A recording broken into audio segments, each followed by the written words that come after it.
Without my friends, I would never have found my purpose. But first, I had to find the Alliance.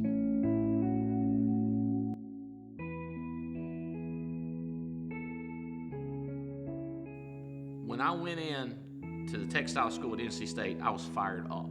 I was so excited about it. Let me be clear, I had no clue how it worked.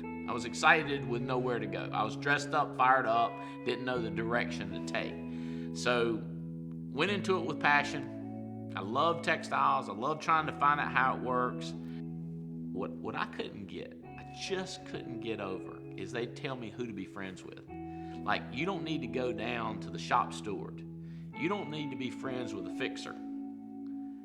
And I was like, I'm still going to expect him to do his job even though I'm friends with him. So that's really that frustration of going, I don't think I want to be him in 25 years. And I looked at the people that were 10 years ahead of me and I said, I just don't think that's what I want. The question is, how do you get out of it? Around 1997 is when I walked away from my career, and my cousin, Russ, said, I want to show you something. And we went over to Ham's Restaurant in Burlington, and we sat down, and he showed me how insurance worked. I started thinking, this is the solution. This is the vision. And I saw the ability to help my friends, like my cousin, who got me started in insurance. I saw something that they could take the lid off also, not just me. And that just fired me up. So the reason I wanted to get started with the Alliance, really the birth of it was friendships, my buddies, people that I could hang out with, live life with. So what was so exciting is I could see my cash flow coming in.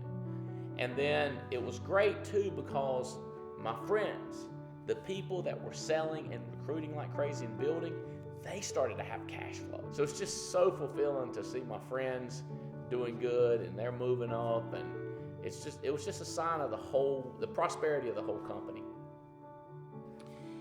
As our company grew, there was a time that I said, I don't want work, I don't want responsibility, I'm tired. And I don't know what was causing me. Maybe I'd reached a plateau, but I let things kind of separate over the nation. And we lost the togetherness. If somebody asks, what's the worst thing that ever happened to you? It's got to be betrayal. When you trust somebody and you believe in somebody and they turn you back on you. One of my good friends had brought on another agent. And so I had two incredible relationships. And they were banging heads, and it just didn't make sense to me. We were doing good. It's like everybody, we're doing good. The money's coming in. Why do we have to fight over nickels? It came out what was going on, and legal battles ensued. And one of my friends was really, really, really hurt. My heart for him, I shed tears over that. You know, just like, oh my God, I can't believe somebody would do that. But when we started seeing it sprout up in different places across the country, my tendency is to say, what am I doing wrong? So when I look back at some of these times that I lay in the bed and just literally thinking, what did I do wrong? What's wrong with me? What brought this on? How did I not see it coming? And the tears coming down my eyes, and I'm sitting there thinking, crying, just what is going to happen next? What happens if?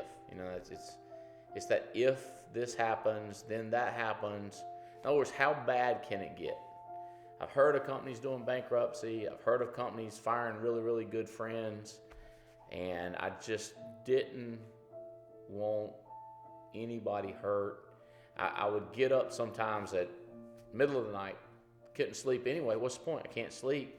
I might as well start drawing stuff out. I might as well start emailing. And I know some people were thinking, oh, he don't sleep. I couldn't sleep.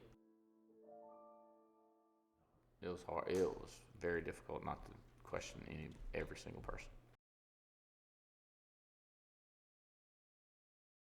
And I talked to one of my pastors one time, and he said, "You've heard the story of Jesus." I said, "Yeah." He said, "You know that turned on him.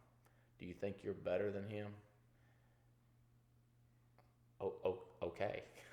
So in other words, it's going to happen. People are going to turn on you, and it's not a pleasant part of life, but it's the worst.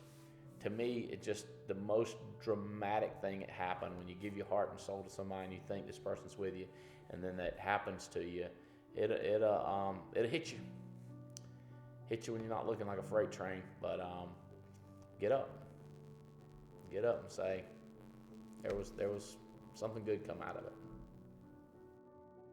I said, all right, your whole deal. Just quit playing around. Your whole deal, your purpose here is to make an impact on as many people as possible, whether it's thousands or hundreds of thousands, and let's get it over 1 million. You got to go all out. What really, really matters in the end? Relationships, friendships, people's life that we've made a difference in. And we said, this is it. Let's run hard for the rest of our life. I'm a simple person who has had a little bit of success because I've got a few buddies have started coming around doing the same thing. They've picked up on the patterns. Heck, they've helped me learn some of the patterns. And we do the do. I love my buddies to come hang out with me, spend the night, laugh, get up the next day, get the fires going. And they're hanging out around them fires, maybe smoking a cigar, just being buddies, dreaming. Stars, God, stars are bright. Dreams are born at the cabin. So my friends are everything to me. I can't help but not tell the story of a little kid walking down the railroad tracks. How far can you go on the railroad tracks? It's not that hard. Railroad tracks is pretty wide.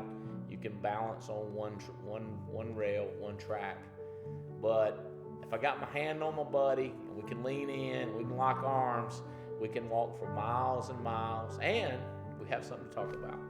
We have something to laugh about. We have something to joke about. It's how we make it another mile, how we make it another day. It's how I've survived, and it's how I'm going to end